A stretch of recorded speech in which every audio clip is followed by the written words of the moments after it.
I don't have an intro for this one. You can use the same intro, can't you? No, because it'll say episode 51. But anyway, we're live. Let's go for it. Right now?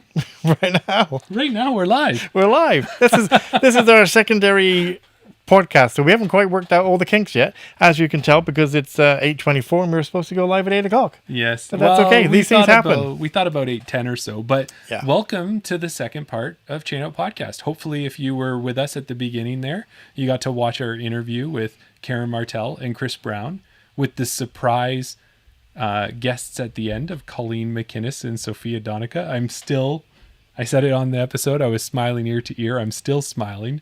It's fantastic. And now what we're going to do is we're going to go to our second part called Welcome to Around the Basket. Is that what we're calling it? I don't know. I like around the basket. It's discussion. It's like a round table. It's around the basket. Disc golf connotations. It all works, Jeremy. It does. I don't know. That's what I'm calling it. If you have any, see, this is part of the process of this part of the podcast. What the long-term goal is that maybe this will turn into the hot topic, the big debate discussions that we're going to have and how we're going to fix disc golf. So people might want to actually listen to what we have to say, or at least what our guests have to say. Yeah. So, well, kind of like when we did our second episode and we had Pro Tour fixed. Yeah, exactly. And we were talking about putting champ caps. Well, I guess I was talking about putting champ caps in tournaments, but yeah, that was something there. But these episodes that you're seeing now, they're going to be recorded live after our regular Wednesday episode, and you can get a link through our Patreon on there. If you don't choose to link through our Patreon, which is free at the moment, then what you'll be able to do is watch it when we put it out to everybody on YouTube on Fridays. That's our plan. And it almost sounded like I knew what I was talking about. It was pretty good, Jeremy. Yeah. And there will be other benefits as well. There'll be different tiers and lots of different reasons to hopefully support us through Patreon, and hopefully we can grow the podcast. That's right. And this one here, we're hoping to have your feedback on these episodes. Let us know. Start on time. Think. Yeah, start on time. That's a great piece of have feedback. A proper intro. That's right. So okay, I've got those written down already. You don't need to tell me that. No, but if there are things that you think we should take on for a topic, or people that you think we should bring on to discuss something with, let us know. That will help us, give us some ideas, and possibly make those dreams come to reality. There you go. So these episodes will be more of a discussion based one than an interview. There will be questions. We'll kind of give our feedback on them. And we thought for tonight, why don't we bring on two other amazing podcasters? Absolutely. Yeah. So we've got Clive Lovett and Carrie Neal, and they have the Flight Paths podcast. They've interviewed people like Scott Stokely, Sophia Donica, Chantel Badinsky. I was kind of going through their catalog, Darryl. They've talked to so many great people. Canadian pros, and kind of, with what we're doing, they're bringing that same type of content there. So we thought, who else better to bring on to talk about that? No, on top of that, we've had Carrie Neal on the show a few times before because she's been such a big player in Canadian FPO and just in the Canadian disc golf environment, in the fact that she's been a tournament director. She's really helped shape Canadian disc golf, especially in Western Canada, to what it is today. Yeah. So let's bring on Clive and Carrie. Yeah. Hey, welcome, Clive. Welcome, Carrie. Hi, thanks for having us on. Oh, yeah, we're excited. You're definitely names that we've had Carrie on before, but you're a name that we've wanted to have on when we were thinking about this type of format. Discussion podcast, you're definitely one of the names that we wanted to get on there. Carrie told us that you have a lot to say about disc golf, so hopefully you can.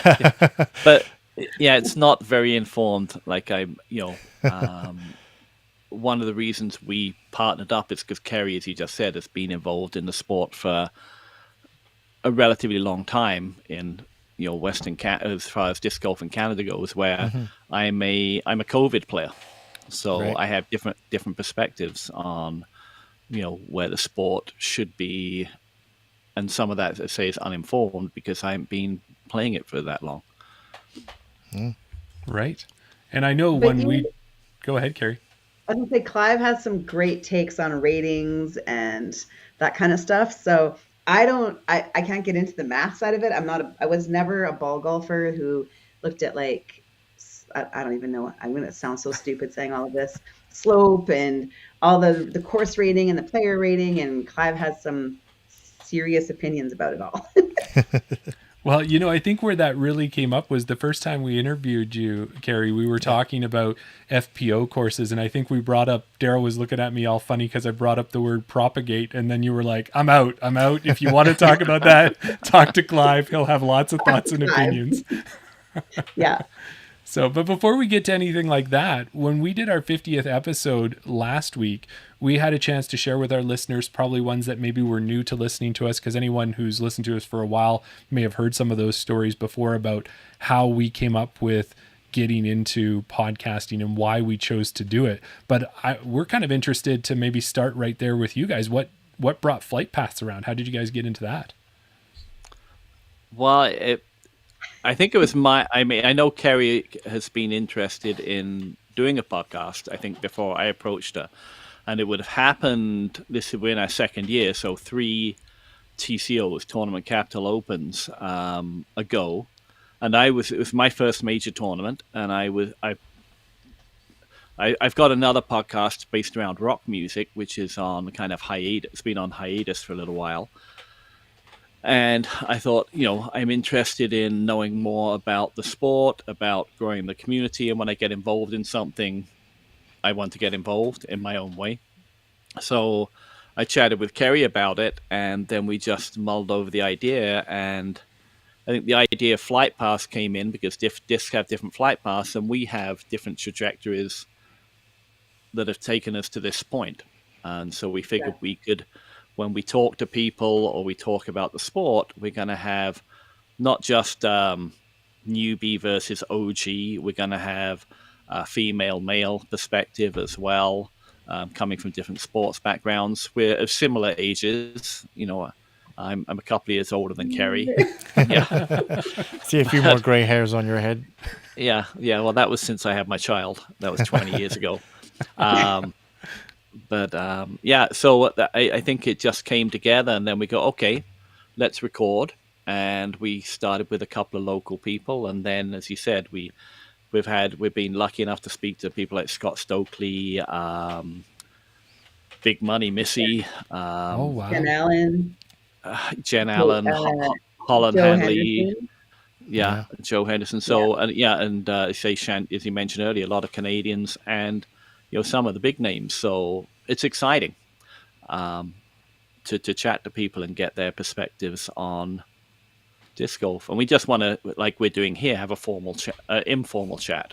Mm-hmm. Not the kind of robotic questions. Although the podcast does follow a similar line. We do ask some of the same kind of questions at the end there. What's your favorite? What's your one? One disc you'd take out if you had a one disc tournament. What's your favorite course, and things like that. But bucket list course. Bucket list. Yeah, but generally we just want to share. We want to share our love of the sport, and I think that's why we did it. Right. And then, did you have anything to add to that, Carrie, at all? No, when Clive approached me, I didn't really know Clive that well either. It's not like we played a bunch of rounds of golf together and we had common friends. But I was just like, the universe heard me. Like, I put it out there, and it's like, if I had time, if I knew how, if anyone was interested, I would love to do a podcast. And it's just kind of always been in the back of my mind. And then Clive approached me, and I was just like, I'm all in, as long as I just talk. I don't know how to do any of this background stuff. So and have a glass of wine.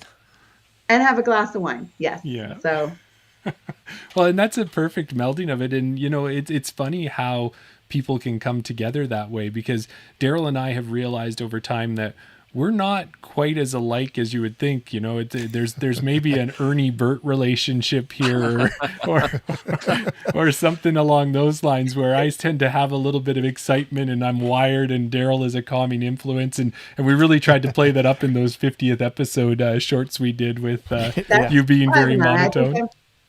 I'm probably a little more extroverted, outgoing, and quicker to, I don't know. I'm a little more... let's just say Clive has to edit. We're probably more like and very proper sometimes, and very like brings it back around and gets us focused on what we're talking about. And I can be the one that can just be really hyper and go off on a tangent and get excited about things. And he always just keeps it real. And I think that works though. I love that bit about you guys. And we can see it when we watch you guys. I don't know if you know that, but we can tell who the kind of the one that can push the stop button right away. You know who that is. Yeah. We're probably more like the two old guys up in the balcony. Statler and Waldorf. Statler and Waldorf, yeah. I think it's just our stiff upper lip. I think that's what it is. Our The English innate Britishness that we like to keep things in order. Well, I think every good podcast that I've ever listened to has somebody with an accent. So I think that was maybe a prerequisite to it as well. But when you guys got into, like, for the disc golfing side or disc golf podcast side, one of the things that I was wondering, and kind of this is what we look at, is have you guys set up any guiding principles, or do you think that's an important part to kind of keep the conversation organized and have a direction that you're going with the podcast? Go ahead. Well, we have structure, like we have like in the circle, and we do an introduction at the start. We go over what we've been doing. But when it comes to the guest, outside of those questions at the end, we pretty much just want to know how they got into disc golf. And then we just kind of talk about what's been happening with them. We really, I think, unless the guest has been interested in it, steered clear from disc golf politics. Trying to keep the lighthearted side of it, I think. Mm-hmm. But pretty organic. Like our episode with Jen Allen was pretty organic, that whole conversation with her, and her mom had just passed away, and we got into some really, like, none of that was planned, none of that was pre-discussed, and those are my favorite. That I love when that happens. Right. Yeah, we wanted to stay away from, there are so many podcasts in the States that review the last tournament, the PGA. It's not a PDGA podcast. It's a disc golf podcast. And we love to speak to the Jen Allens of the world and the Nate Sextons and people like that. And it's a kind of, you feel honored when they come on the show, but they're just, everybody you speak to, you think, is this person going to have an ego? No, they're just people that love the sport, and I think that's one of the great things. We did set out with trying to be more formal than we were, so we always start on the tee pad, and then that's our discussion, and then we were going to have on the fairway, and then in the circle. So when we're in the circle, that's when we chat with someone. So we'll always say, and now let's go into the circle with Scott Stokely or Gabby Lee or whoever it is that we're chatting with. But we found out that a lot of those categories, that we were trying to think of be formal, have just disappeared, because now on the tee pad is our discussion, and if we want to discuss something that's a hot topic or whatever, or something that's happened in the PDGA or something that's happened locally, we just discuss it then, and then we talk with a guest. And sometimes we don't have a guest, we just chat what we've been up to. Yeah. Yeah. Well, I know with Darryl and I too, one of the things for us was, let's put it around Canadian disc golf. We started that one early because, as you said, there are a lot of the Tour Lifes and Grip Locked and Staggered Stance and that who were doing those interviews and talking to the PDGA players, and they're giving them a lot of coverage, and that's great, and they should have some coverage. But to us, we thought Canada disc golf has a lot happening. How do we bring more attention to it? So that's kind of one of our guiding principles that we put on there. I think that was our one big hook. I think that's what anything that we do in our podcast, we always think, how is this promoting Canadian disc golf? So, and I love it. I said that to you guys in my video on your 50th. Like, you're making the Canadian disc golf community seem just a little bit smaller. Like, just you're bringing us in and you're letting us get to know everybody, and that's one of my favorite things about it. Like, I wouldn't know who some of the people are that you're talking to in the other provinces if I didn't. I've heard their names, right? Yes, but I'm not in Ontario or Manitoba or Saskatchewan, and I'm not playing in their scene, but I get to listen to them speak with you, and I think that's really cool. Yeah. Well, and just a prime example, Darryl, was just this. Sorry, were you going to go there? No, you go. Okay, I was going to say the prime example was just at Sorry, the can end. I just say, does Carrie always butt in on you, Clive? Go ahead. Yeah. I just keep quiet. Yeah. Yeah, but I was going to say was at the very end of that episode, we'd been talking to Karen Martell and we're talking to Chris Brown, and then in walks Sophia Donica and Colleen McInnes, and you see these three major players on the FPO side in Canadian disc golf, and they're all together, and you've got Vancouver to Quebec to Ontario all in one room, and just the joy that gave me seeing them all together, where I may not have even known who those people were at the beginning of the podcast when we started it. Yeah. No, what I was going to say was, you have mentioned that to me before about, that we're like you say, we're bringing Canada a little bit smaller. We've had Darryl Banks on the podcast. You mentioned Carrie, and he'd heard of you, but hadn't really followed you or didn't know all the tournaments that you ran and everything that you've done. And you mentioned it to me, and you said, "Oh, it's so great that we're getting East and West Coast talking and all this sort of thing." And it's a bit of a humble, not really a humble brag, but like I'm always thinking, we're just two amateurs doing a podcast, Jeremy. Nobody really listens to us. Like, people do watch, but like, how much influence are we really having? Mm-hmm. And then when you say exactly those words that you said on that little short that you did for us, it makes it seem like, oh, we are actually doing something. You are. You totally are. And even when at Nationals, Falcons Flight was actually, you both were there. And every chance I had, I was like, are you listening to Chain Out? Those are the guys from Chain Out. Because I've had the chance to tell people about flight paths already, and we have people that listen. And I can't wait to go on our social media tonight and tell people to check this out. But I was telling everyone when you were both there, like, someone be like, oh, who was that? Who were you talking to? You guys were talking podcasts. I'm like, oh my God, that's Jeremy and Darryl. So every chance I get, I tell people about your podcast, because the one that hits home for me is Andrea Michaud from Ontario, who she's going to wear out. If this was a tape, she would have burnt out my episode with you guys. So, yeah. And again, for me, being a guest and having a platform, my podcast, Talking with Clive, we talk to other people. We don't really talk about what I do in disc golf or what, that's not what it's about. But when I get to have that platform, I hope I'm making a difference when I'm on a podcast like yours. I hope I'm connecting with one person. And apparently I am, because she's, Absolutely. So again, it's kind of this like, well, last time I was on your show, I bawled my eyes out. So. well, let's go to there for a minute, if I can, just to say that, as you said, is you don't want to have too much structure. And Darryl always tells me that, not to script anything too much. So I have an outline, and it will be a few pages, but a lot of times it's just an area for us to focus on and a couple questions in case we stumble in that. And I'll tell you that for Organic Moments, there was no intention to make any of our guests cry, but that was a real good emotional moment that we both got to share. All three of us got to share together, and everyone who was watching. It was crazy, and I didn't intend to cry, and I didn't intend to drop an F-bomb, but we had that conversation about being a tournament director and the emotions and the feels. And I remember listening to an interview with Reba McEntire. And someone said to her, oh, it must be old hat. You can go out on stage. And she's like, if I'm not feeling tummy overs and nerves before I start playing a concert, I shouldn't be on the stage anymore. The excitement's gone. And if I'm not nervous about how my audience is going to receive me, I don't need to be here.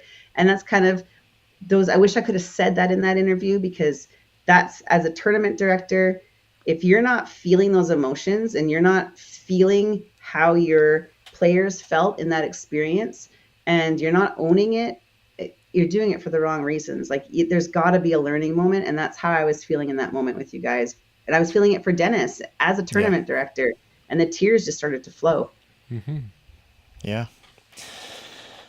I mean, yeah. Go ahead, Clive. Yeah, I think when we started the podcast, it's great to say, like, we had Joe Henderson on, and Joe Henderson, through Paige and being down in the States, got us Holland Handley, and you're speaking to, I think it was her second year. She was going into her second year on tour, but she was a respected name. And then we got these other people on that are big names, and it's great to be able to chat to the the stars or the names of the game. Yes. But the feedback that I get in BC is people like the chats we have with local people. They like us talking about the local game because we're not one of the big American podcasts that are getting I don't know how many listeners. If we got like Owen Scoggins on or someone like that, I'm sure our numbers would go up because she's very popular. But I think the most meaningful ones have been with the, up and coming Canadian pros, and just talking to. We've talked to people that are presidents of disc golf clubs, and we've talked to people that are behind the scenes, and Course designers. and course designers, and they're the ones. And I think we get the best feedback on that, and it is more. I would say our podcast is if you look at the map, you can look at those map of where we've had people listen in different countries, but the majority is in Canada. The majority is probably, Western Canada and some in Eastern Canada, and it's kind of neat. And I don't know whether you get this because of your accent, but I've had two people, Lorne on the island. What's Lorne's Bailey, isn't it? Lorne Bailey. Really? Yeah. Yeah.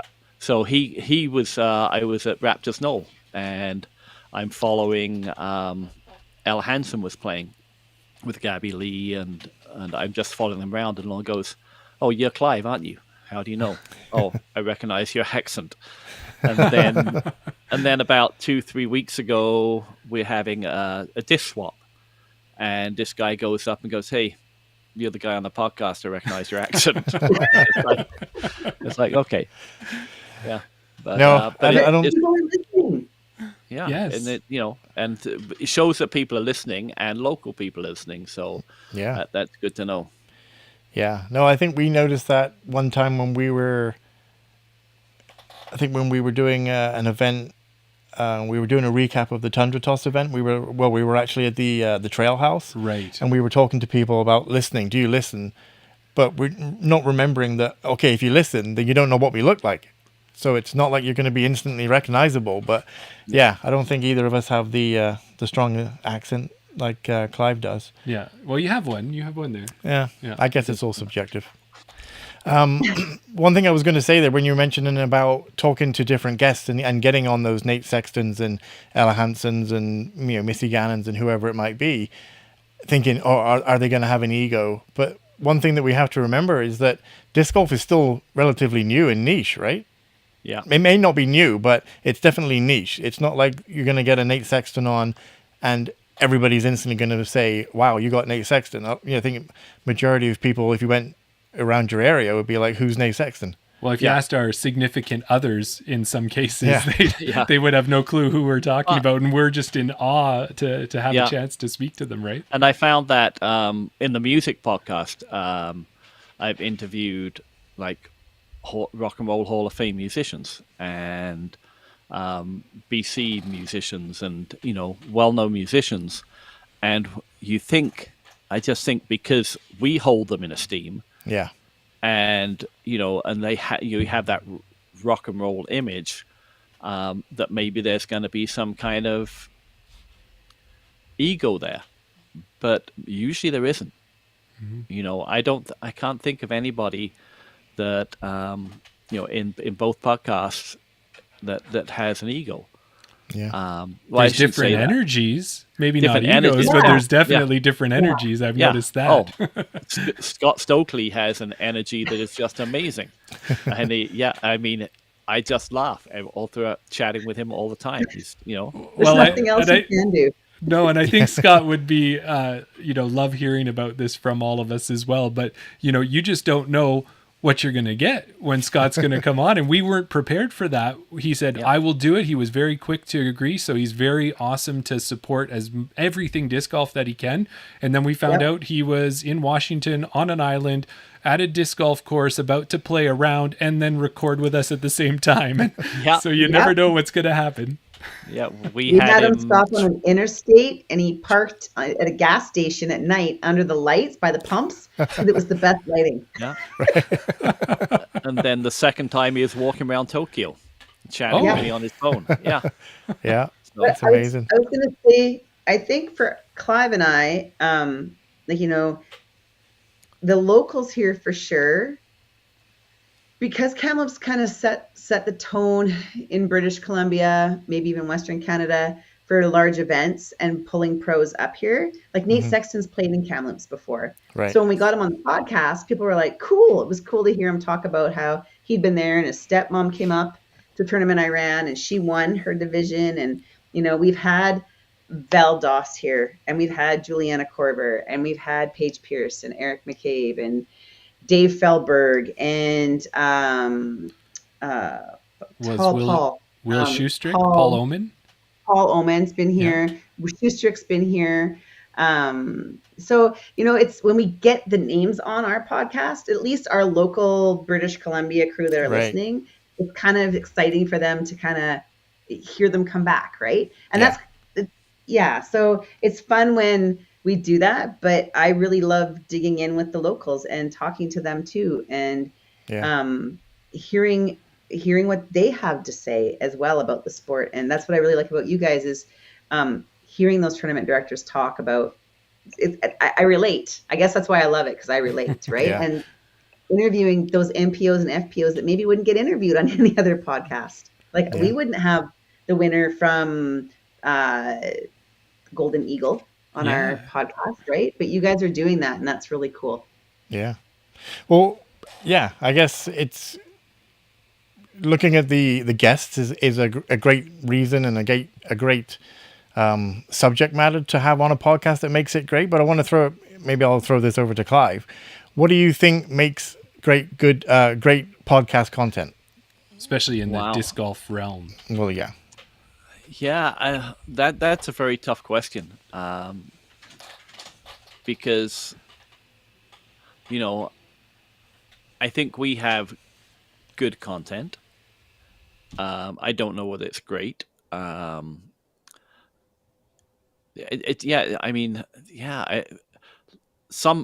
definitely been some moments that I think are great, and I'm not I'm not trying to put our podcast down at all, but I don't know how to say what great content is.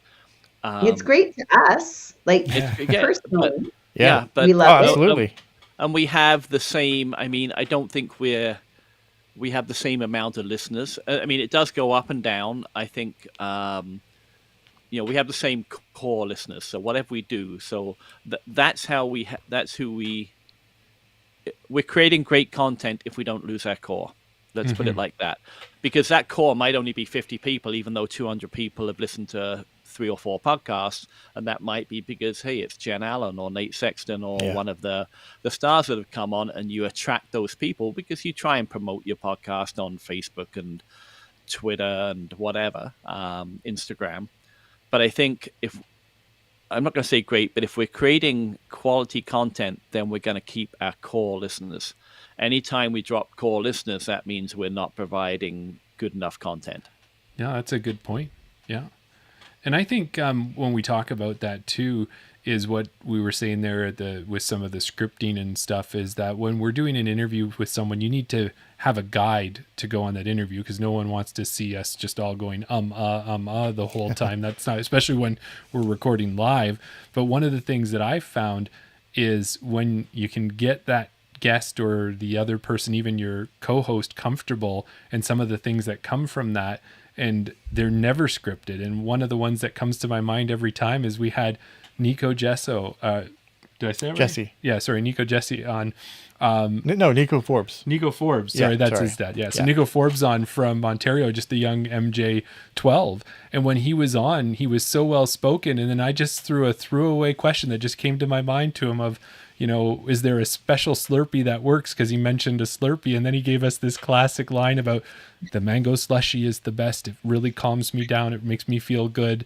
But and he didn't want to leave anybody out. So he's like, but other people might like lime. They might like cherry, grape or cherry. Yeah. And it was just one of those moments that you can't plan that. So I think that is definitely a key maybe to good content is getting a guest or a co-host comfortable and just seeing what organically happens. Yeah, And I agree. And I think the hosts, I don't think we should cut ourselves short. There's podcasts I won't listen to because of the hosts. Yeah. Like I can't listen to them. I can't listen to them drone on or their not biased opinion, but there's just some podcasts I won't turn on. Right. So yeah.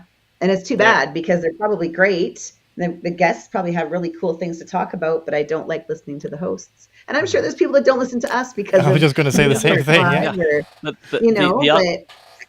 I the other think it's thing important. Sorry, go ahead.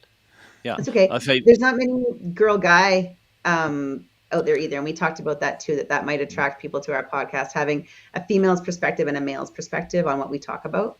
Yes.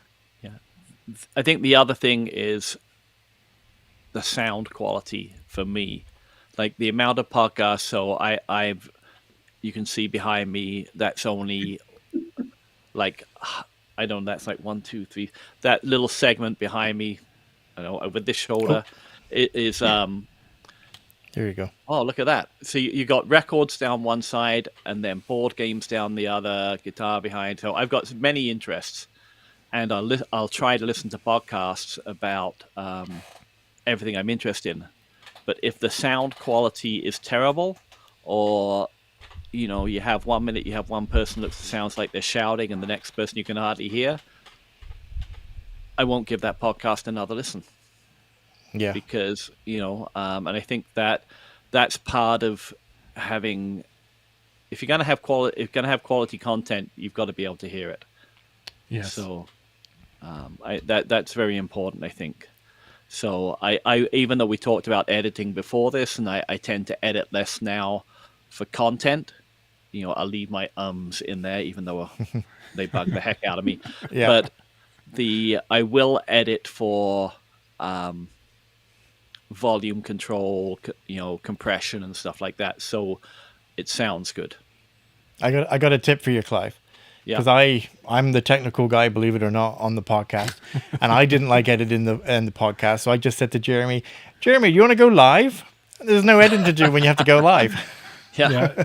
It makes for a worse. I was saying that to Clive. We just need to go live. Yeah. Yeah. It's its own monster on its own. It comes with its own set of headaches, but And we have had that with the live. Yeah. The sound sometimes is a problem that way. That's one of the big things for us is when we go live. Yeah. I mean, sometimes we do get our guests on early, and we're able to do a mic check and get them, in the center of the screen, and try and get them to wear headphones and other issues like that. But sometimes they don't come on, or halfway through the interview, they're on Wi-Fi and they knock over their phone or whatever the case may be. And it's kind of like, okay, we're going to roll with these punches. And, and I think in the beginning when we were doing a podcast, and I'm sure you're the same, if you go back and watch episode 1 that you guys put together, now looking back on it, you'd be like, oh my God, did we sound like that? Did we look like that? Or whatever it might be. It sounds Clive's pretty organized there. He probably was sounding they were sounding good from episode 1, I'm going to guess. But we're able to now, if we have an interruption, if the audio cuts out, whatever happens, we can fill in, we can pad until we know that the guest is back on again. Usually you'll see Darryl's head down and then I start tap dancing and just start talking. So, but I do agree with you though there, Clive, was the sound in that. And where we really noticed it was when you have somebody like Joe Henderson on, who has done a podcast with Paige with professional production and that on, I was still on my iPhone with a pair of AirPods or something when we did that episode, and you see her come on and she's looks wonderful, she sounds wonderful, she's lit wonderful, and you realize, okay, there's a bar, and that's where it starts. Yep. I know if we go live, I got to get my podcast corner done, Clive. Yeah. Well, we know I have the mic, I have it all, and it used to be set up, and then I had to tear. Craig moved his office and moved shit around, and I had to tear everything down. So I got to ask. Sorry, I got to ask because I don't think we ever got a definitive answer. Which color did you go for? Because you had the 2 paint colors on the wall. Neither. Neither? No. Wow. I still have to get my chair and get my desk set in, but it'll be ready. Yeah. There you go. Yeah. Was there anything you two wanted to kind of touch on more about podcasting that we could bring out to everybody listening? Just listen to us. It's more headache than you think. Well, I guess It is. that's a good part. So, and the other thing is people don't realize the money it costs. Yeah. So, and I've been thinking about ways of doing this, even if I just create like a Redbubble T-shirt thing and people can just buy T-shirts and get some limited income. But, like I forget, it's a long, I apologize on this, your podcast. It's a while since we've posted ours. I'm trying to think of even who we go through to post our podcast right now. Good job. I've got the tab saved. But there's a monthly or yearly fee for that. I've got to cancel something I do, but I have Zoom. Just going through your to-do list. There's Zoom costs X number of dollars per month or whatever, and it's spending that money is because I love doing it.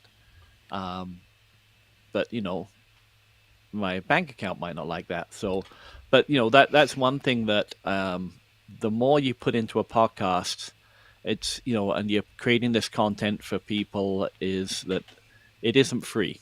Mm-hmm. So, well, and you're just talking about the monetary side of it, but there's also the time part of it. And yeah. I've just been going through this project, I guess you could say, in discussions with my family, and that of how much time it takes, and is that time available, and how do you carve that out and still manage everything else? A lot of people think, oh, I could talk, anybody can talk, just give me a camera, I'll do a podcast. But then when you get into it and you want to do it well, there's a lot to it, a lot more. So everyone can do it, but they just may not know what they're getting into when they decide to do it.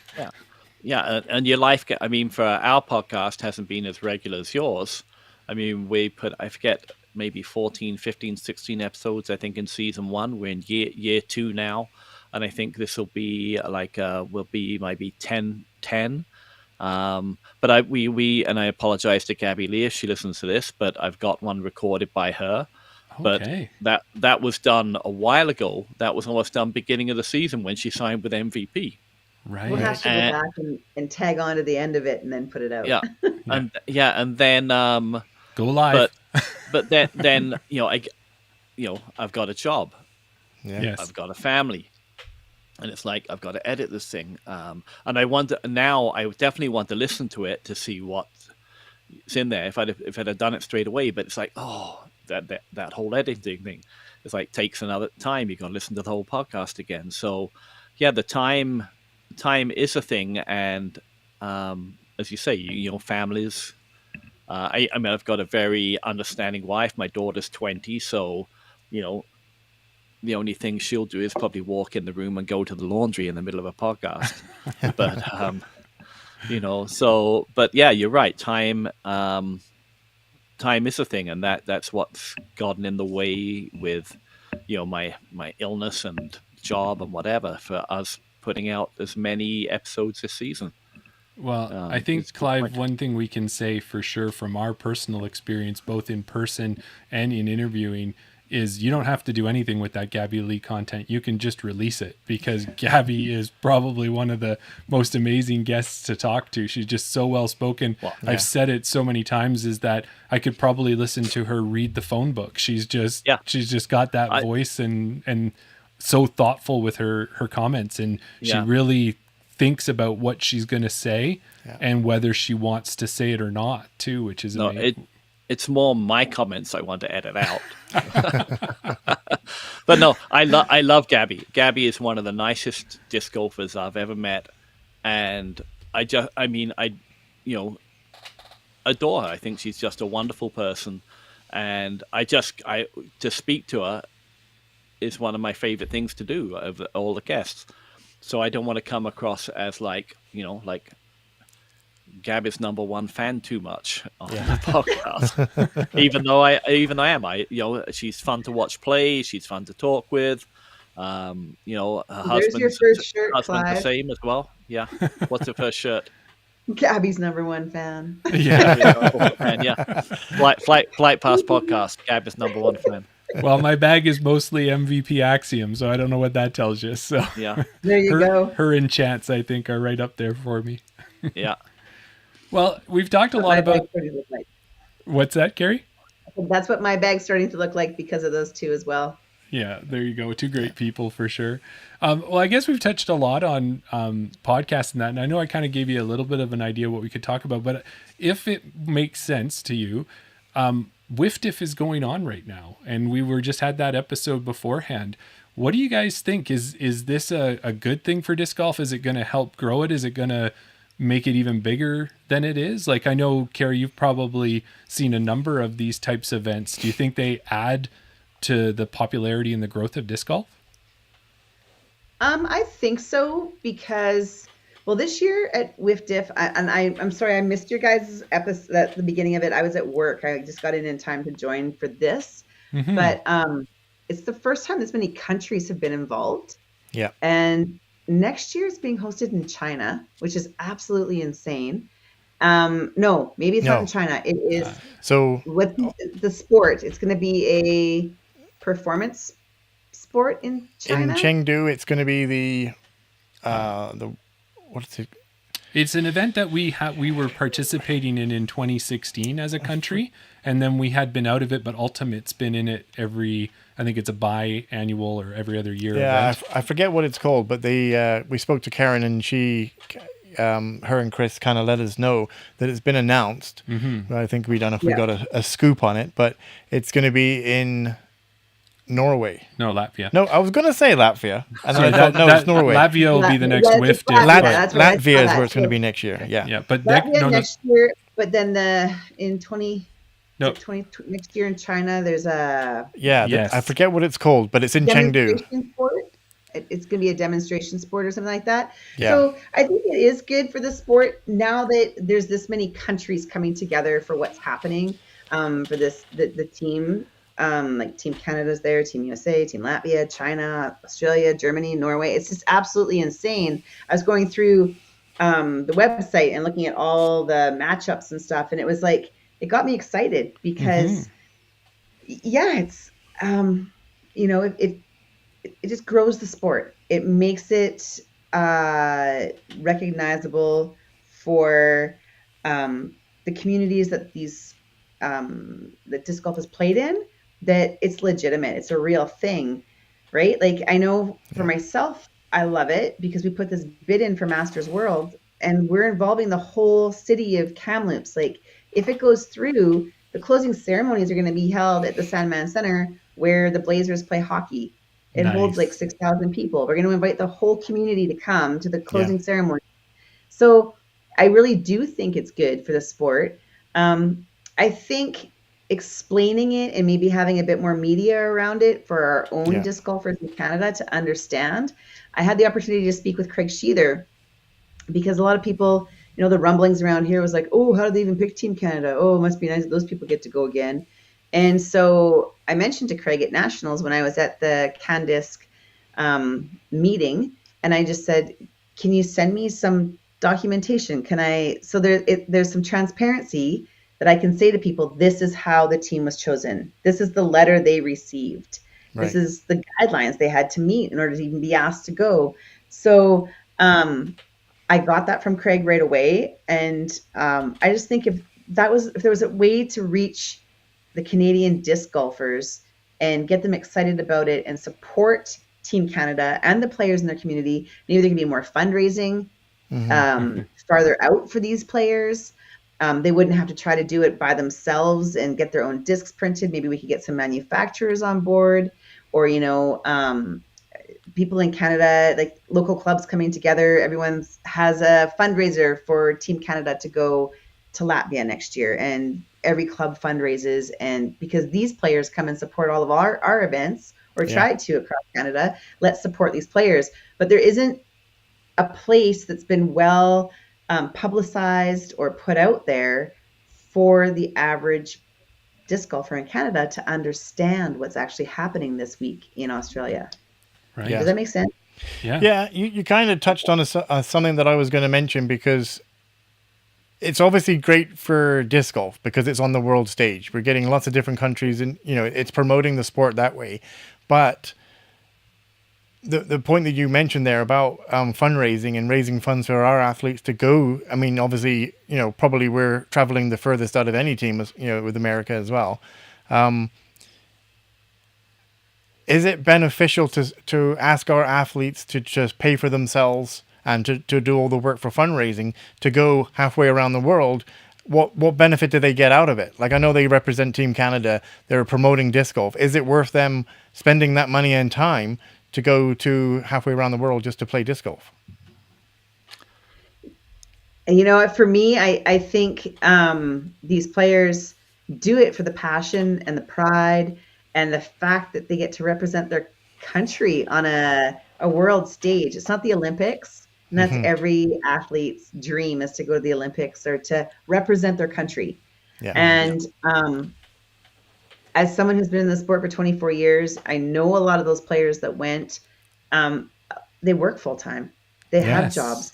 They disc golf and they give back to their community. They give back to their local clubs. And then I see them having to get their own fundraiser discs and do their own thing. And then, try to rally together to sell hoodies or to sell hats. And they're trying to do it through Facebook and Canadian Disc Golf Hub.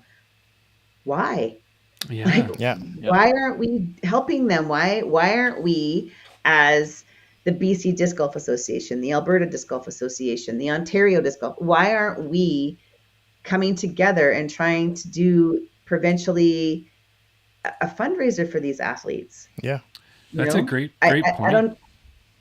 I don't know. I'd be happy to try to help out. I'd be happy to get behind that, because what they're doing and going to Australia and going on that world stage only helps what I'm trying to do here at home to promote the sport, right? So exactly. Maybe people don't agree with me. I don't know, but I'm super proud of all of them.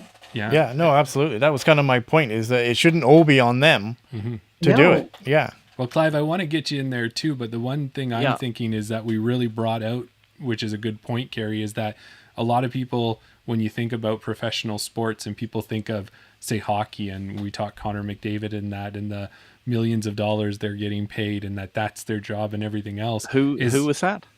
Yeah, exactly, right. Who is that? But if we think of Quinn Hughes. No. Sorry. Well, we talk about that, and they make a lot of money, but that's not what disc golf is at this moment. And these people are working their jobs and making their regular life happen, and then finding ways to fit disc golf in, and hopefully getting a little bit of money from sponsorship, but not all of them have sponsors. So one thought that I'm going to throw out there, see what you guys think, float this out, is anybody who's an amateur disc golfer out there and who competes in tournaments, we've heard ups and downs about prize packs and the way PDGA organizes it. I wonder if it wouldn't make sense to take a portion of our entry fees and to have that go to Team Canada to support these types of events. So any PDGA Canada event has a portion of the entry fee go to it, and maybe that helps support and offset. What would you guys think about an idea like that? As a tournament director, I think it should just be a pass-through fee. Right. $1 from every player goes to Team Canada. Yeah. You know what I mean? Like, you can declare it. From your tournament directing experience, do you think it would be a easy enough thing to do as long as the players entering the tournament supported it? Well, the players entering the tournament, so, and I don't want to sound like an ass when I say this, but if I'm a tournament director and I would talk to PDGA and they're like, yeah, that's cool, you can put that as a pass-through fee if you want. It's like a fundraiser. Yes. But I'm going to take $1 from every player out of your registration, and I have to declare it because it's a pass-through fee. It's like I have to say there's a KDGC $10 green fee, there's a $4 TD fee, or it's $5 PDGA fee starting now for an A tier. Right. I can do a TD fee, and I'm going to do a Team Canada series, or Team Canada fee of $1. So I get 400 players, that's $400. If BC Open chose to do it and they got 800 players this year, that'd be $800. Yeah. If Golden Eagle did it and they got 190 players, it's 190. Like, it adds up. It's Absolutely. A way for these bigger A tiers to give back to Team Canada and just lighten the load a little bit for them, so they're not trying to sell ball caps or hoodies or discs or So I don't know. As a tournament director, I'd be happy to do it. So, playing devil's advocate, you made it sound easy. Why doesn't every tournament director do it? Is it just because it's not on their mind? It's not. Yeah, exactly. Yeah. Oh. Yeah. Do you think, and sorry, I want Clive to get in on this too, but I got one more thought and then Clive jump in too. But Carrie, do you think, so say I'm Jeremy the amateur player, and normally, say at a lot of tournaments, there's going to be a disc available and that disc has a $25 value. Would there be some ability to say, you know what, Jeremy decided that he's going to pass on his disc and maybe the true value that it cost the tournament was $20, and to say the proceeds from my disc could go to that? Is that something that would be PDGA could take on, or that it could be done at a tournament? Doing something like that, you get a manufacturer involved and they charge, I'm just going to throw some numbers out there. Let's say I get a hold of Innova for TCO and they charge me $12 a disc to get it into Canada, landed and everything. And I want to sell it for $25. So there's a $13 markup on it. Yeah. Typically that money is what feeds my tournament to raise funds. So to start trying to take those funds and give them to somewhere else takes away from the tournament, the player experience, the funds raised for pros, the payouts. I think you have to walk a really fine line when you're doing something like a fundraiser at a tournament. You can't take away from the player experience, the pro payout, the efforts that the team puts in to push for fundraising. Really, the majority of it should go to the tournament. That's why I'm saying if we had a pass-through fee of $1 a player, if every tournament, every A tier in Canada did $1 a player, we'd make a couple $1,000s for Team Canada. Yeah. And you're probably talking to PGA, like it could be, like it doesn't have to be mandatory, but we could talk to CanDisc and we could talk to PDGA Canada, and it could be an option for A tiers. Like it doesn't have to be anything. There's 12 A tiers in Canada in 2025, right? So they don't have to. Like I'd be willing to, we charged $4 a player for TD fees. I can go as high as $5 next year, because as a TD, you're allowed to take from the player as much as the PDGA fee is, and it's going up to $5 for an A tier next year for a PDGA player fee. Right. I wouldn't take $5, but I would if everyone would agree from my team that $1 of it went to Team Canada. Yeah. Right. If we can do a pass-through fee, then my event donates $1 out of the TD fees to Team Canada. Mm-hmm. So if it wasn't a pass-through fee that we could make mandatory, I would just encourage TDs and clubs to get creative, or throw a fundraiser event for them and make it about Team Canada. So make one event a fundraiser. All right, get Clive in here. Clive, what are your thoughts on all of this? There's a couple of things. The first thing to say about that is just the fundraising. Pay $2 for an ace pot, 50% goes to Team Canada. And if no one wins it, it all goes to Team Canada. If no one aces. But there's things that you can be creative for, certainly for fundraising. But I just want to roll back to we're talking about the Worlds down in Australia. One of the problems is it's in Australia, so it's not going to get a lot of coverage in Canada. But I believe that we, in minor sports, not the major sports like soccer, basketball, the hockey, we sell athletes short by not promoting them. And I'll give examples locally. So when, not this year, but last year when it was held in Thunder Bay, Darren Hamer won the MA40 division as a national champion. Darren Hamer should have been on the local news. He should have been on CBC radio. Mm-hmm. He should have been anybody, and every community should be he should have been like, he's a national champion. Mm-hmm. Doesn't matter if it was in Thunder Bay and not all the best people showed up. He's a national champion. Yeah. And I think we need to promote that. And if, let's say, Team Canada medal and they come back, how much coverage are they going to get? Yeah. I think CanDisc, whoever's in charge, should be getting them on should be sending out press releases to newspapers, should be getting them on morning TV wherever they can and say, hey, Canada just won gold medal or silver medal or bronze medal in the World Championship at disc golf. People are going to go, we got gold medal at disc golf? Yeah. What's disc golf? And I think we sell our athletes short. And I'm going to do a plug for my daughter. My daughter is a world champion at acrobatic dance. It was down in Mexico just after COVID. And, no one knows about that. Yeah. They do now. Well, they do now, yeah. And, a couple more people now. She was on local radio before she went down with a local sports guy.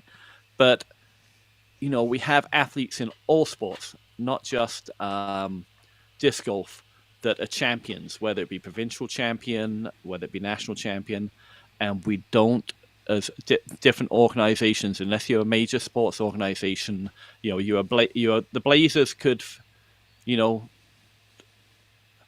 die in the Memorial Cup like they did when we hosted it, but they'll get more news than a national champion. Right. So that's my little beef. Anyway, yeah, that's fair enough. When I think it even the shitty part about that, Clive, is that if it's not a major sport, it's up to the sports organization to contact the news outlet. No, I know, and that sucks. That sucks. Yeah. Well, maybe that's something where groups like us can make it. Like, obviously we're trying to make a difference with the podcast and we're trying to put this content out, but we're putting it out to the people who want to know about disc golf and already are aware of it. But there's nothing stopping any of us, doesn't matter who you are, if you're a fan of disc golf, to send a quick note to your newspaper and say, hey, did you know that Thomas Gilbert lives in our town? He's the best one of the best disc golfers in Canada, and he was just in Australia winning.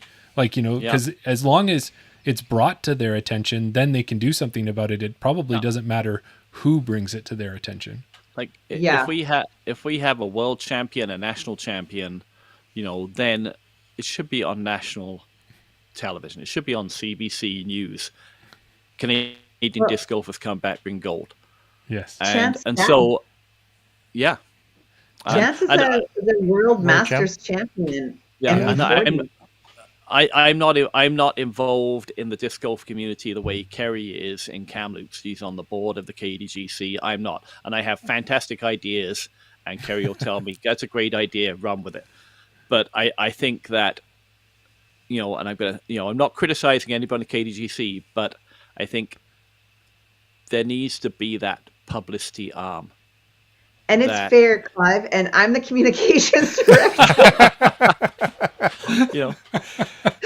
And it's fair. I don't. You're bringing it up to the right person. You have everything else. Yeah. I don't think about that stuff, and it's fair, and I love that. And it used to be that when we were trying to make disc golf noticed in Kamloops, I went on the midday show more times than I can count. Yeah. The sports guys came to Rose Hill. They filmed us playing. When the Nationals came in 2011 and 2013, we had CFJC TV up there, our local TV station. It's just, I guess, because we've put so much drive into building the membership and becoming a club of over 200 paid members and just really in course building, maybe we've lost sight of promoting our players. But as the communications director, that should be on me. And I love that you just said that, because now there's this little piece of me that's on fire inside that wants to celebrate that. Like, I think about, plain and simple, we had the BC Women's Series, across British Columbia. We had 7 events this year, and super proud, humble brag. But the Valkyries, the KDGC women, brought home 5 of the 10 final division trophies. Yeah. Wow. Wow. 5 of them. Someone called us the janitorial team. We went in and cleaned up. I love it. Shout out to Justin DeVries for that one. But, I could have put that. I humble bragged all over social media, and I made it known that we were like the team, but I didn't contact the media. And why didn't I? But I guess that comes back to, it's kind of almost coming full circle. There's only so many hours in the day. There's only so much time that you have to dedicate to your family, to disc golf, to the club, to communications, to social media. Like, it all takes a part of, there's only so many things you can do in a day So what has to give to fit everything in? Like maybe Clive was saying, is there a dedicated publicity arm? I know your communications, but is there something else that can handle that? That's totally a good point, and I love that, and it's something. Crap, we have a meeting next Tuesday. Our, the Edmonton Disc Golf Association AGM is coming up as well. Darryl and I will both be in attendance, and I'm sure I'm running for communication. I'm running for. I am. Yeah, I'm running for the position. Awesome. So, yeah. So That'll be on me then. So Clive and I have some ideas for you there, Darryl. Yeah. Yeah. I worked for the Kamloops Youth Soccer Association, where there's, big one of the biggest youth soccer organizations in BC as far as membership, and the executive director was every week sending out the news release to Radio NL. He just typed it up and had the emails and sent it out. And then, because one thing is that local news people are looking for news. Yeah, they are. It's sad that newspapers are gone by the way in Kamloops, but and radio is starting to as well. Like, yeah, it is. Radio is being conglomerated, and like it's one DJ taking care of 4 stations, and it's like it's insane, right? Like it's they're looking for news. They're looking to celebrate their community for sure. So I was actually I was a witness of that just recently here in my small town, which is just outside of Edmonton. They still have a once a week newspaper, and I'm now thinking I should be the one pushing as opposed to them. But we had one of the writers reach out regarding that study that came out about where to place your thumb on a disc. I don't know if you've seen it, but some people did an actual study of 5 different thumb positions and how it impacts speed and RPM and that of your throw. So he reached out to the St. Albert Disc Golf group and then asked us if anybody wanted to talk. So I had a chance to talk to him. I didn't know a lot about it, but I knew it was good to be part of that. So I think what we need to do is not wait for them to reach out to us. Let's just reach out to them, because obviously that was something he felt he could put in the paper. So any idea we have is probably a valid option for them to consider. Yeah, absolutely. Mm-hmm. Absolutely. See, this is what the podcast is all about. We're solving issues. Yes. Well, maybe we're creating more, but we're solving some. Yeah. My biggest thing is that, and I think the biggest thing that could happen, just coming kind of to maybe end the conversation about the Worlds, is that I don't want the Americans to win. And it's not that I don't like the Americans, it's because if anybody but them wins, it'll kick their ego. Yeah, right. And if someone else wins and they don't place, they don't finish, they don't podium. And let's say, I don't know, Estonia, Canada, and China finish first, second, third. Canadians, Estonia, and China need to publish the heck out of that, and throw it right at. I'm sorry, I forgot right at the American listeners. And I love you, but that will please subscribe. Core group just shrunk. No, because I think it'll be great for the sport, because. It would. They are competitive. They want to win. They know how to win. And but how come the U.S. doesn't see? I'm cutting him off, Darryl. Yeah. I just want to add a disclaimer that Clive's opinions are his own and does not reflect this podcast. Sorry, Carrie. How come the U.S. team isn't stacked? Like, how come the U.S. isn't Paul Macbeth, Yannon Burr, Ricky Wysocki? Is there something saying these players can't go? Because I don't think so. It's interesting. Max is a touring pro. Anna Castine is out there as well, and she's an American, but I think it's, and I don't want to put anybody down, like Paul Macbeth down, but they're busy building their brand. Some of them, they've just come off a tour. They might be carrying injuries, and it's not an event yet. But if they don't win it, for them, it's not an event. But if they go back, if the Americans cannot call themselves world champions, for the next 3-4 years, and Canadians can say we're world champions at disc golf. They can't argue that until they put a team in that's going to win, and that's when I That's the think you thing. might see more posted. Like they have one, Leah Senegeni. Oh, yes. Yeah. She's there, and she's the only touring pro. Like I look like Deanne Carey. She could have gone. Like she's not. I'm talking pros that didn't make like the top 10 all the time. Yeah. Like Kyle Klein. Yeah. He could have gone. He wasn't. It's not like he had a. I'm thinking of these players like even Parker Welk. Yes. Is that his name? Yeah. Like, But even you mentioned Paul Oman and them as well, or maybe So some of the many. new ones like Emily Weatherman, somebody like that, where it'd why be a aren't great these opportunity. people on Team USA? That's my question. And I don't know if maybe Team USA vets their players differently. I'm not sure, but there's no reason why Team USA shouldn't own the podium.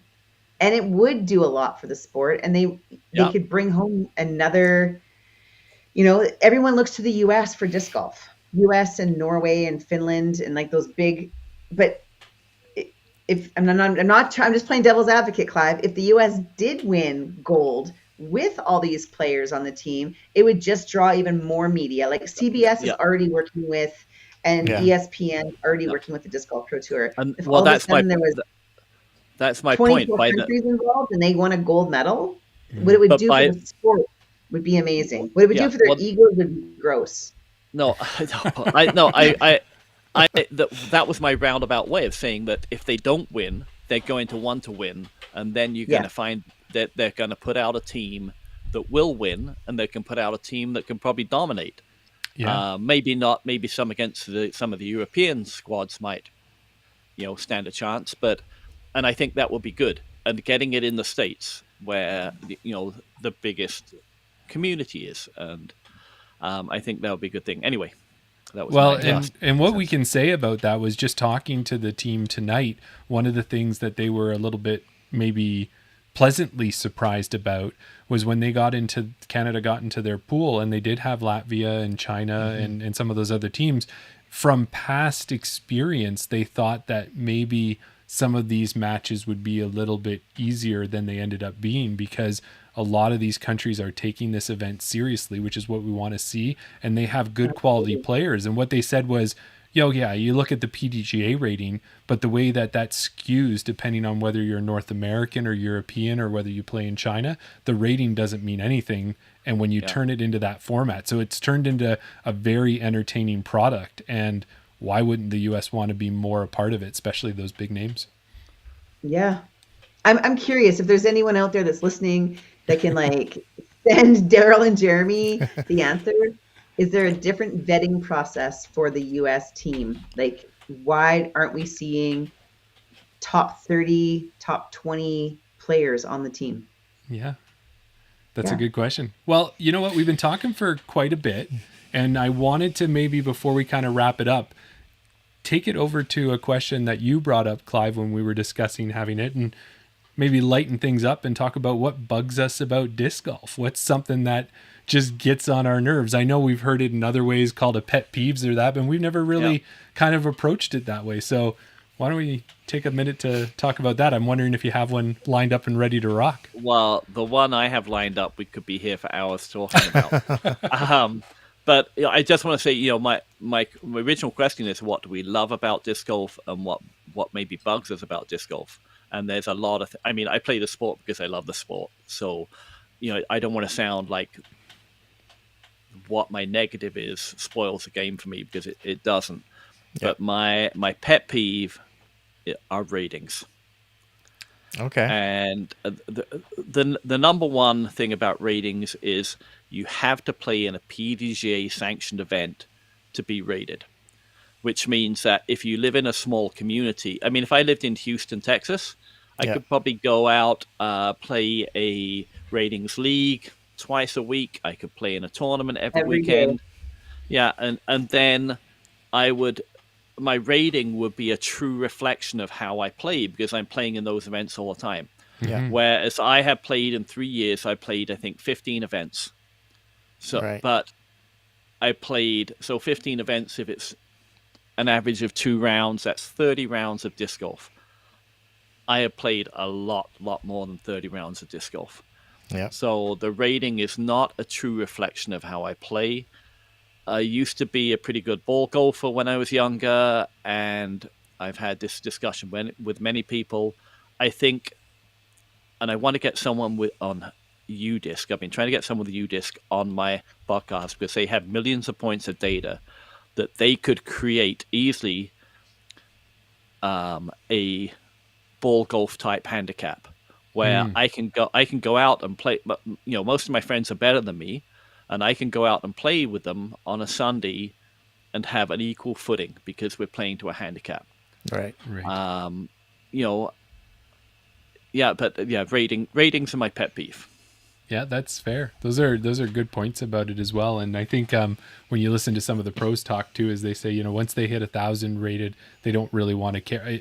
Unfortunately, sponsors and other people will put weight on the rating. But at that point, once you enter that tournament, you are good enough to be in that tournament. It's how you perform on that day. It no longer matters what your rating is. Yeah, you're a scratch player, like in ball golf. Yeah. You don't have a handicap. Exactly. Yeah. Yeah. Well, if you want, I'll take the next go here because I did have one I kind of thought about. And what one of mine is, and this happens every now and then in leagues and to all of the players I play with, it's okay. I'm just saying that's one thing that might get me a little bit, is when it's your turn and you're standing on the tee box and the tee box turns into a soapbox because now you've got a captive audience. So talk to me all day long. Talk to me as we're walking up. Talk to me right after I putt. Talk to me anytime you want. But the one time when you're supposed to throw, maybe just throw and then we can get back to talking. So that's one that always gets me going. But I'll add the other end of that. Keep score when you get to the next tee pad. Don't do it. Stand around the basket. I'm starting to realize I've got a few pet peeves because I agree. Yeah. So what about you, Carrie? Do you have one lined up for you? Wow. Just one, Carrie. Maybe while you're go ahead. No, being a tournament director, there's a shabillion pet peeves. And I appreciate all of those, like move on and take your score when you get to the next tee box, all that stuff. But I think the biggest one I'm going to say is if you've never volunteered to a course cleanup, spotted an event, help at check-in, any of that stuff, zip your fat mouth shut. Yeah. Show up, play, appreciate it, and go home.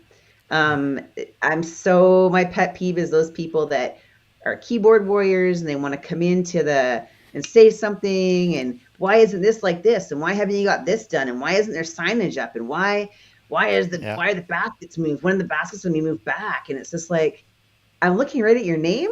I've never seen it on a volunteer list. You've never showed up to help even sweep a goddamn tee pad. And you have the audacity to sit here and criticize the volunteer work being done because baskets aren't moved back the next friggin' day. That's my pet peeve. And if I could go face to face to every one of these people, I won't, because I wouldn't be where I am right now if I did. But as a tournament director, I'm just going to go sideways with the volunteer thing. There's a sign out. I see it on Facebook all the time. If you've never volunteered, then shut up. Maybe that's your second That's t-shirt. your second t-shirt. Yeah. Yeah. Well, that's my pet peeve. Well, with and that, what I love Carrie, about disc golf is all the people ahead. that do show up and give back. That's what I love about disc golf. It's the bigger piece of it. It's the bigger percentage that does that. So yes. Well, to give you a thought on that, Carrie, when you're talking about, you as we've talked about before, had inspired us to just put our, wake up, put our light bulb moment on and start volunteering. So we were doing a get in, get out, get rated that was put on by Edga here and Kristen and Tim. Yep. And we, Darryl said, "Oh, we're going to be there early. Do you want to see if we can help?" I'm like, "Of course, yeah." So we were asked to do one task, one small task. And this is where we're saying people don't realize what it can mean. It was, okay, guys, can you grab a can of spray paint and go out and spray paint the Mando line and the drop zone? And you'd think, such easy instruction, just go out and do it. But this course had a right angle, and that's where the Mando pole was. And then Darryl and I had about a 10-minute conversation of where this Mando line belongs. So the one thing about that it really made me realize is how many times have you walked up and you went, who the heck painted this line? Until you've painted that line, you don't get to say anything about painting that line. It all came down to, like Jeremy said, it was a dog leg left, 90-degree left-hand turn that you have to make. There's a Mando pole. Where we were originally in our minds thinking of putting the line, if you carried that on into infinity, it would be about 10 feet from the tee box to the left. Oh, I'm sorry. I thought I was talking. Oh, sorry. Wait till he says his pet peeve. It's coming up. Yeah. It would be about 15 feet to the left-hand side of the tee pad. So therefore, if anybody wanted to, they could just throw into, miss the Mando, go right to the drop zone, 300 feet up, and then take their shot from there. So we at our league play, our hole number 1 has a Mando, and somebody on our card had said that the Mando line should be 90 degrees or 45 degrees from tee to basket. So taking that into consideration, then your Mando line on that 90-degree left, 45-degree angle out, it's actually getting further and further and further away from the tee pad. So that was where the discussion that we had was, should it be here? Should it be there? Is it tee to basket? Is it tee to Mando? Is it this? And we were like, it's just a Mando line. We need to make it, but we want to make sure that it's right because we don't want someone to land and be saying, oh, why is this Mando line here? If it was drawn properly, I would be inbounds and then having that discussion. So that's where that came down from. And luckily enough, we didn't hear anything about it, but we didn't look for any comments either. So everything was great with this tournament, but the Mando line. And my pet peeve, would be, it kind of piggybacks onto Clive's, is slow play. Whether it be on the tee. One of my biggest pet peeves is if you all land in the fairway, you all walk up to your discs. Surely you're looking at your disc and you're looking at your next shot and you're thinking, okay, I got to get around that tree. I need to pick out an overstable disc. So you get it. And I have my disc in my hand and I'm ready to walk up to my lie and take my throw. But the amount of people that'll be watching you, and it's great. You're watching me, you're enjoying the sport, but don't then talk and then put your bag down and then decide what disc you're going to throw and then what line you're going to throw and then pick out a different disc. Just throw the shot. Be ready. You're talking like a seasoned player. I'm the same way though. I'll walk up the fairway and I'm like, I know exactly what I'm throwing, and I'll stop my cart, reach in, grab it, mark my lie, then start to line up, and it's like I agree. That's or if you're third on the box, the first 2 players are going to give you the win read. Surely, okay, you get your disc out ready to go. You might have 2, 1 in each hand, but you should be pretty much have an idea. And you usually have a workhorse too, right, Darryl, that you're going to throw most times. You got me started now. Now, to follow on from that, especially during league play, I'm kind of a conscientious player that I'm always looking behind me to see if there's a card coming up behind me. If I see that they're waiting on the tee pad and we're still in the middle of the fairway, I know our card kind of has to pick it up and move along a little bit. The detriment to that is, to me, when I see we're slowing down, I will rush my play then to try and make the card go faster, and then I end up playing worse. Then I end up falling out of love with disc golf and then taking it all out on Jeremy. Maybe not that bad, but that's the way it does work, though. I know you've seen that before, that I'll rush my shots just to try and get the card to move along faster. But you shouldn't. You shouldn't. You shouldn't. No. Yeah. You shouldn't. And I just listened to Leonard. He was on all the podcasts from the PDGA talking about how to solve speed of play and is there speed of play issues. Right. And he made the comment that it wasn't really speed of play issues, that it's poor, I'm just going to paraphrase this, poor tournament management issues by sending off cards. Like if it takes you 10 minutes to play hole 1, your tee time shouldn't be 10 minutes apart. Maybe they should be 12 minutes apart. Right. Or, knowing your course and the speed of play and how it needs to happen, and understanding the divisions and the groupings you're putting together, because as tournament directors, if we know the players, we have the ability to move players around on cards inside their divisions. So really taking the onus away from calling players on speed of play and putting it more back to the tournament directors organizing their events better and setting up their tee times better. And so as a tournament director, I haven't really I did actually at Falcons Fight. I put a card on the clock. At the end, we had a group that was almost an hour behind the last group that came in, and they still had 5 holes to play. Oh my So I goodness. followed out, and I ended up putting the whole group on the card or on the clock for the last 3 holes.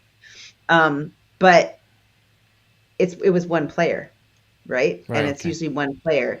But for me, that really doesn't solve the speed of play issue, because we want players to speak to each other about their speed of play. And the whole thing goes back to the championship, the Disc Golf Pro Tour Championship, when Ricky was all of a sudden, Gannon gained those 6 strokes and they were tied, and all of a sudden Ricky said something to Gannon about, hey, that took too long. And people said, would he have said it if he still had 6-stroke lead? Or was he saying it to get in his head because they were tied and he was losing grasp on the championship? So when do players say it? And then setting precedents like that as pro players where, you know, there's 2 sides to the coin. He took well over a minute, so Ricky was supposed to say something. But would Ricky have said that if he had the 6-stroke lead? Yeah. Right. So these pro players need to be saying more, and the PDGA needs to be a little more clear on speed of play. And I'm just going off what you had said about not taking your time. You definitely have your 30 seconds every time you address your lie. Take it, Darryl. Yeah. Like, don't feel because they're on the tee. They probably had a nice clean hole. Everyone played clean, made it to the basket. It was great.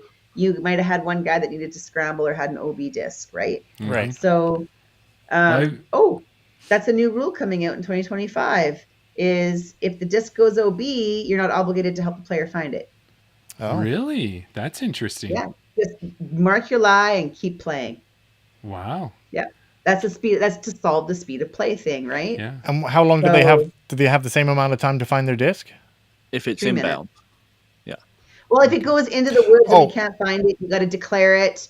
We're on the clock. You got to find the disc. But if there's an OB line and it crosses the OB line and we know where it crossed, I'm not obligated to go and help you find your disc after you take your throw. So, and if you find it by the time it's your next shot, oh well. Yeah. Gotcha. That makes sense. Yeah. Well, and I've said to speed of play, right? But again, putting some onus on the player, more onus on the TD, and really taking it off the course marshal, which I felt was kind of not okay, because this is one of the biggest conversations out there, right? And not really making it clear, is it when you put your foot behind the disc? Is it when you take a stance? Is it when you get there and drop your bag?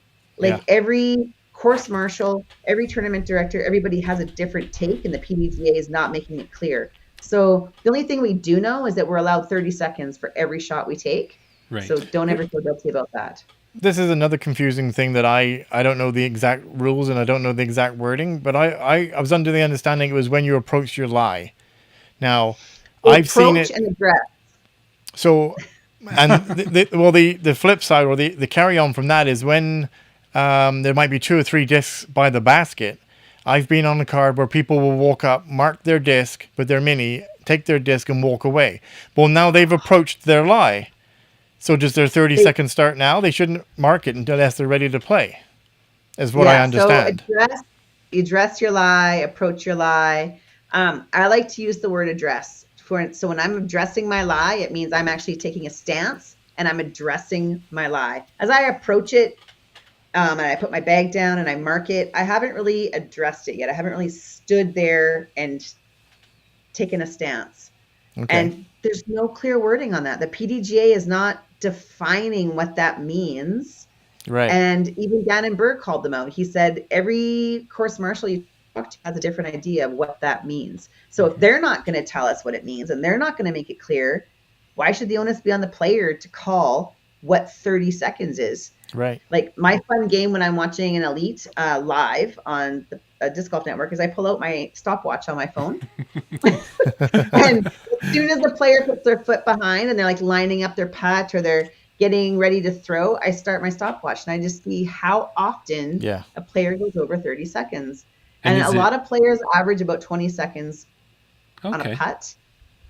So So it's not as often as we might think when you watch it. The time is not quite as long as we think it is. depending on what you consider The approach, address address, scene. Yeah. Yeah. yeah. Like Oh. when they stand behind it, like Kristen Tatar, I timed her from the time she stood behind her disc, put up her rangefinder, put it in her bag, talked to Silver, picked out her 2 discs, decided what she was going to throw. She was like at 1:40. Oh, really? Yeah. Wow. But Yeah, she hadn't taken a stance behind her lie with a disc in her hand. She had gone up, dropped her bag, stood there, pulled out the rangefinder. So have we addressed our lie at that point? Yeah. It's a good Unless it's question. clarified. Here's Right? We need some clarification. I'm going to interrupt here and just go on Yeah, a go for it, Clive. tangent, which is what I do.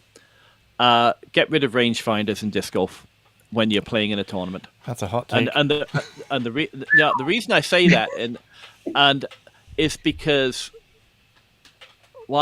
coming from ball golf, I mean, I don't know whether they use, but you have your 200, 150 yard markers on the golf course anyway, and I think that's something that could be done on a disc golf course. Is you could put, you could put down markers in the middle of the fairway that says you are 50 feet, 100 feet away, and 150 feet away. Are you volunteering? No. But Until it's you've just an painted a idea. line, Clive. Yeah, until you've That's painted a a line. great idea, Clive. But you go, but what I'm saying is that,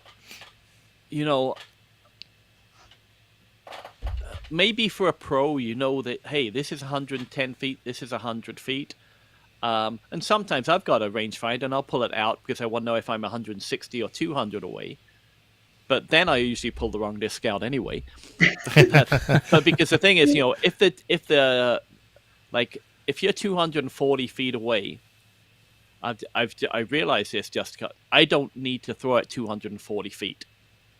I need to throw it 225 feet. Right. And then maybe it'll skid up. So Yep. not that, so I would say, hey, rangefinders, pros, you're good enough. You don't need a rangefinder. You've played so many shots, you can judge distances. Yeah. And It's new to the sport. oh, I know. And if you put, you got to throw over water. It's 320 feet over water, and from practicing beforehand what disc needs to get there. So that's my hot take: is get rid of rangefinders. Practice rounds, fine.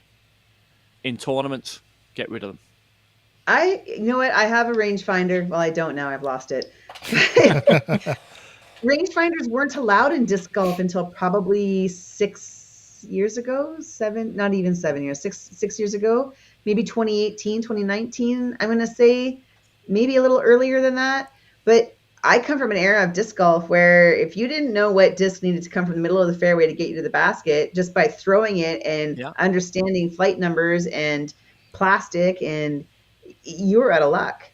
So I can recall one time provincials in Cranbrook in 2018. I'd never played Wycliffe, so Craig and I went out with a practice round, and when I would get to the middle of the fairway, he would range find to the next landing spot or to the basket. I would kind of make a mental note, okay, this is hole, whatever, this is what I'm throwing. And I never pulled my rangefinder out in tournament play. And if I do pull it out in tournament play, it's typically to help somebody else who asks if I know how far it is. Right. I'm not gonna be responsible for your screw up by saying, oh, that's 220-ish. Yeah. I just know from this point to that far away, this is what I'm capable of throwing, and I pull out the disc. But I'm old school again. Like, there's a whole era of disc golfers that started disc golf with rangefinders being one of the main tools in their bag. To say you can't have them anymore, that's a super hot take. Yeah. What about people that pull it out to see if they're outside circle one? You're just really poking him, aren't you? Yeah. There was a girl that was range finding circle 2 at Falcon's Flight, and I was just like, what? I was spotting the hole, and I'm like, what is actually happening right now? Well, you know what I think we've learned, we've had a great conversation here, is that we could do probably 5 or 6 more of these because we barely scratched any of the topics we were talking about, but it was such a good conversation. So I think at this point, if you guys are good with it, we could wrap it up. But I just want to say Absolutely. thank you so much for joining us. And we want our listeners, we want you to listen to us. We want you to subscribe to our channel, but you've got to check out Flight Paths if you haven't. And as you said, Clive, you've got a couple more episodes that are just about ready to be released. That Gabby one's going to be coming soon. Yeah, Gabby, I promise you, if you're listening, we will release it soon. We'll talk to you soon, Gab, in the off season, because there's lots happening that's changed since we talked to you at the start of the season. Yeah. Well, is there anything else either of you two would like to say just before we wrap her up? No. I just thank you for having us on. Great chatting with you and kind of meeting you and actually, seeing. I mean, I've watched parts of your podcast, but actually, kind of meeting you has been good. Hope that if you're out for the TCO or get out to Falcons Flight or somewhere out there, that we can throw some discs. It'd be great. Yeah. Yes. If you guys come for TCO, let's light up a live. Let's do it. Let's all get together live in one place and do it. Yeah. And I have an idea. I had this idea, and I've been thinking about it for a while. Where we had I want to put on an event at the beginning of next year, and I was going to call it the Flight Pass Invitational, where Carrie and I pick draft teams from local players. And then we go out there and play doubles. So you can pair up whoever you want, like the Ryder Cup in golf. Yes. So the morning you're playing regular doubles, and in the afternoon you play alternate shot. Okay. And then you just have a fun tournament. People have to pay an entry fee. You go to some kind of charity, but we'll have Team Canada. Team Canada. Yeah. And maybe. No, I'm just kidding. What about Team England? Team UK? Yeah, Team GB is doing pretty good. Rachel Turton, Ian McNitter. Yeah, Rachel Turton. Yeah. We're trying to get Rachel on the show. She said yes, but she's been so busy. Yeah. But I thought if you guys could come out here sometime, we could have a showdown. Clive, I'll tell you, TCO and Carrie and I talked about this, was my first A tier and my second tournament, like after a C tier, just a local little C tier. Yeah. And I was just in awe and loved every minute of it. And now that I know that I think Rose Hill's back in play and there's going to be some other courses. And, if I remember right too, Carrie, you talked about the fact that there could be 3 days of amateur followed, leaving one extra day for the amateurs to stay and watch the pros. If that's the way it's going to be, it is. There's a good chance you might see me back out there. Yeah. Okay, so July 10th, 11th, 12th is amateurs, and July 11, 12, 13 is pros. Okay, awesome. And we'll have to give Carrie a break for like half a day or whatever. But okay, I'm going to ask you a personal question now, both of you. What are your ratings? Oh, right now? Yeah, let's do it right now before the new ratings come out. Because we just did that get out, get rated, and I didn't need play the that new well. ratings. Yeah. Well, currently Darryl is just over 850, aren't you? 851, yeah. Yeah, and I'm under at about 847, but we've kind of floated around that 850 rating for the last couple changes, so. Yeah. Cool. That gives you the information you need. That gives me the information I need, yeah. Yeah. What I'm understanding, Jeremy, is that 2025 is going to be a busy year for us because we've been told we have to go out to play nationals. Yeah, doubles when we get Brooklyn and Colleen. When we get out there, we get the invitation to play with them. Yeah. Now we're going out to TCO. We're getting a doubles invitational out there. Chain out on tour. Yeah, there you go. Yeah. And Carrie, what about you? Do you have any more? Guys. Yeah. Anything to wrap up for you? I'll have to get the house for supper. I always have a house full of people here staying here, so. Well, I'll do a barbecue. I usually do something one of the nights leading up where I have some people over, and yeah. Oh, it sounds like a great time. You are selling it to me, that's for sure. What about you, Darryl? Oh, absolutely. Yeah. Yeah, for sure. Well, awesome. Well, thank you for joining us, guys. Thanks, guys. It's been awesome, and I don't know. I think this is the most I've appeared on a podcast outside of Flight Path. You're challenging Tim Plamondon for a number of times on the podcast. Oh, he's too cool. He wins. He wins. Okay, perfect. All right, awesome. bye. Thank you. Yeah. See ya. Bye.